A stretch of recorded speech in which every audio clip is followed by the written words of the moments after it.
खाना स्टार्ट गर्नुभएको baby 6 month प्लसको बेबीहरूलाई आफैले घरमा नै हेल्दी तरिकाले घरमा बनाएर दिन सकिन्छ।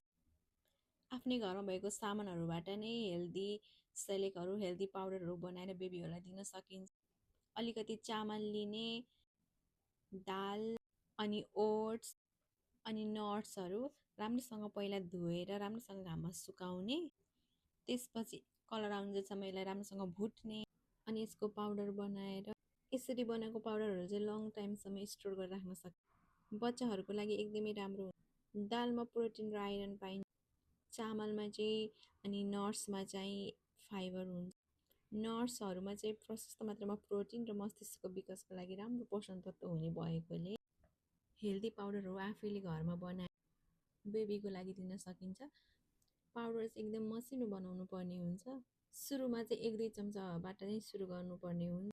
बच्चालाई खानाको एलर्जी, बच्चाले र्याल छोड्ने, बान्ता, सास फेर्न गाह्रो हुने छ कि छैन पहिला टेस्ट गर्नुपर्ने हुन्छ। 1-2 चम्चा मात्र दिनु होला सुरुमा। मैले पहिला नै 1 डब्बा बनाएर बेबीलाई खाइसक्यो अनि यो चाहिँ मैले फेरि स्टोर गर्नको लागि बनाएको थिएँ। सकेसम्म बेबीहरूलाई चाहिँ प्रोसेस्ड फुडहरू, प्याकेज फुडहरू चाहिँ नदिनु होला।